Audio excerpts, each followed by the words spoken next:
କଣ ହୁଏ ନା ଆମ ଘରେ ଭାତ ଦିଆ ହୁଏନି। ମୋର ଆଜି ମାମୁଁ ଘରକୁ ଯିବାର ଅଛି, ସେଇଥିପାଇଁ ମୁଁ ଆଜି ରହିବିନି। ତୁ ଟିକେ ଭାଗବତ ପଢ଼ିବୁ।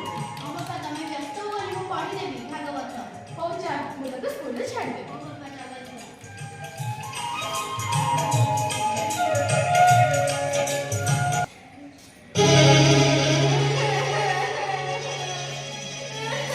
ବାପା ମୋତେ ଭଲ ପାଉନାହାନ୍ତି। ମୋତେ ସ୍କୁଲକୁ ବି ଛାଡ଼ିବାକୁ ନେଉନାହାନ୍ତି। ଆଲୋ ମା, ଏ ମା, କଣ ହେଲା ତୋର? ବାପା ମୋତେ ଭଲ ପାଉନାହାନ୍ତି। ମୋତେ ସ୍କୁଲକୁ ବି ନେଉନାହାନ୍ତି। ଖାଇଲା ବେଳେ ଭାଇକୁ ପାଖରେ ବସଉଛନ୍ତି, ମୋତେ ତାଙ୍କ ପାଖରେ ବସଉନାହାନ୍ତି। ଆଲୋ ମା, ଏ ମା, ତୁ ପା ଝିଅଟା, ସିଏ ବା ପୁଅଟା। ସେ ପାଠ ପଢ଼ିଲେ ଚାକିରି କରିବ, ଆଉ ତୁ ତ ଜାଣିଛୁ ଝିଅ ଜନ୍ମ ପର ଘର। ତୁ ପାଠ ପଢ଼ି କଣ କରିବୁ? ସେ ପର ଘରକୁ ତ ଯିବୁ ନା। ହଉ ଚାଲ ଆମେ ସ୍କୁଲ ଯିବା।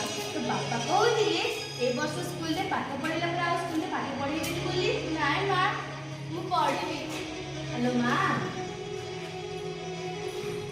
ହଁ ହଉ ଛାଡ଼ ସେ କଥା, ଏବେ ଚାଲ ସ୍କୁଲ ଯିବା।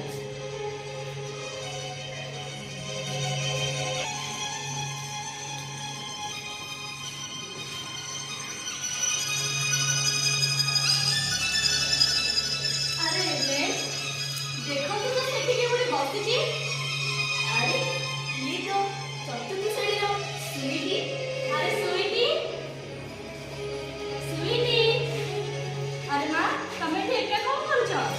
ସେପଟେ ପରା ଗୀତ ଭାଗବତ ବୋଲାରେ ପ୍ରତିଯୋଗିତା ଲାଗିଛି, ଚାଲ ତମେ ବି ଭାଗ ନବ। ନାଇଁ ଦିଦି। ଆରେ କଣ ହେଲା, ନାଇଁ କାହିଁକି କରୁଛ? ଝିଅ ପିଲାମାନେ ପରା ଭାଗବତ ପଢ଼ିବା ମନା। ତମକୁ ଏସବୁ କିଏ କହିଲା? ମୋରି ବାପା। ଦେଖନ୍ତୁ ମ୍ୟାମ୍, ତାଙ୍କ ବାପା ଆଜି ବି ସେଇ ପୁରୁଣା ଚିନ୍ତାଧାରାକୁ ନେଇ ବସୁଛନ୍ତି। ଚାଲନ୍ତୁ ମ୍ୟାମ୍, ତାଙ୍କ ଘରକୁ ଯାଇ ତାଙ୍କ ବାପାଙ୍କୁ ବୁଝାଇବା। ହଁ ମ୍ୟାମ୍। ଆରେ ସୁଇଟି, ଆରେ ଶୁଣିଲ। ଆରେ ମା, ତମେ ବି ଆଜି ଗୀତ ଭାଗବତ ବୋଲିବାରେ ନା ଭାଗ ନବ ନା, କଣ କହୁଛ ମ୍ୟାମ୍? ହଁ ମ୍ୟାମ୍, ସେ ନିଶ୍ଚୟ ଭାଗ ନବ। ଚାଲ।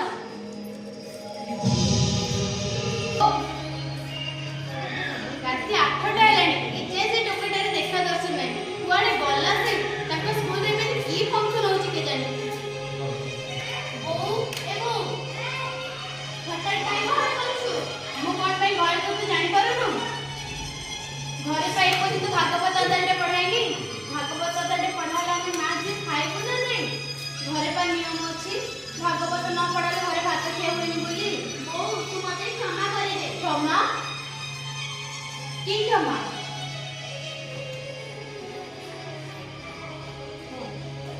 ମୁଁ ସ୍କୁଲରେ ପେଟେ ଚିକେନ ଖାଇକି ଆସିଛି। ମୁଁ ସେ ଠାକୁର ଘରକୁ ଯାଇପାରିବିନି, ଭାଗବତ କିଛି ପଢ଼ିପାରିବିନି। ଧନ୍ୟ ପୁଅ, ଧନ୍ୟ ତ ବୋପା। ଘରେ ପର୍ଯ୍ୟନ୍ତ ଭାଗବତ ଅଧ୍ୟାୟଟେ ବି ପଢ଼ାଇନି। ଆରେ ପୁଅ ସେଟା କୁକୁଡ଼ା ଖାଇକି ଅଛି। ଛି, ଆଜି ଆଉ ମାଝିକୁ ଭୋକ ରହିବାକୁ ପଡ଼ିବ। ବୋଉ, ଏ ବୋଉ, ବୋଉ, ସବୁ ଏସବୁ। ଆରେ ଦିଦି, ଆପଣ ହଠାତ୍ ମୋ ଘରେ? ଆରେ ବିକାଶ ବାବୁ, ଆପଣ ଟିକେ ସୁଇଟିକୁ ଡାକିଦେବେ। ସୁଇଟି? ମୁଁ ଜାଣିଛି ସେ ନିଶ୍ଚୟ କିଛି ଭୁଲ କାମ କରିକି ଆସିଛି।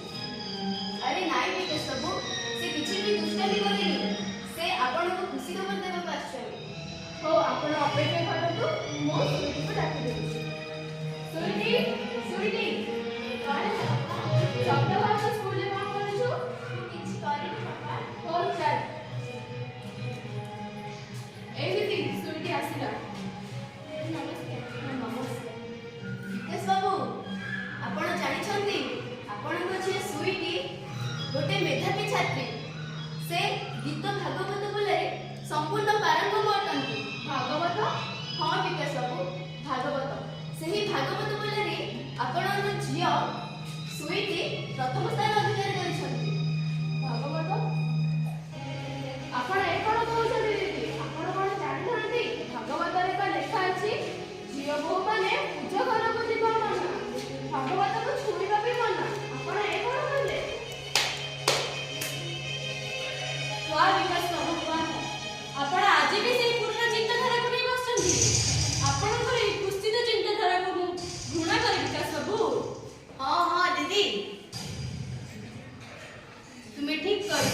ସେଇ ମଣିଷଟାକୁ ଟିକେ ବୁଝାଅ। ଇଏ ସେଇ ମଣିଷ ଯିଏ ମୋ ଝିଅକୁ ସ୍କୁଲ ଯିବାକୁ ମନା କରିଥିଲା, ମତେ ଓ ମୋ ଝିଅକୁ ପୂଜା ଘର ଦୁଆର ମାଡ଼ିବାକୁ ମନା କରିଥିଲା। ଆଉ ତମେ କହିପାରିବ ଯଦି ମୁଁ ମାଜିଥିବା ବାସନରେ ଟୋପାଏ ପାଣି ଲାଗିଗଲେ ତାହା ଠାକୁର ଘରେ ପୂଜା ହେଉନଥିଲା, ତାହେଲେ ମୁଁ ତିଆରି କରିଥିବା ଭୋଗ କିପରି ଠାକୁରଙ୍କ ପାଖରେ ଲାଗିପାରିବ? ହଁ ହଉ ଚାଲ ସେଇଠି ଆମେ ଘର ଭିତରକୁ ଯିବା। ଆରେ ରହିଯାଆନ୍ତୁ ବିକାଶ ବାବୁ,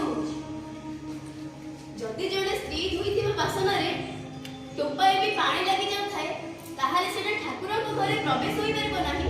ତାହେଲେ ସେହି ସ୍ତ୍ରୀ ଲୋକ ହିଁ ପ୍ରସ୍ତୁତ କରିଥିବା ଭୋଗ କିପରି ଠାକୁରଙ୍କ ଠାରେ ପ୍ରସାଦ ରୂପେ ଲାଗିପାରିବ? ଆରେ ବିକାଶ ବାବୁ, ଆପଣ କଣ କେବେ ସୀତାଙ୍କ ବିନା ରାମଙ୍କୁ ଦେଖିଛନ୍ତି?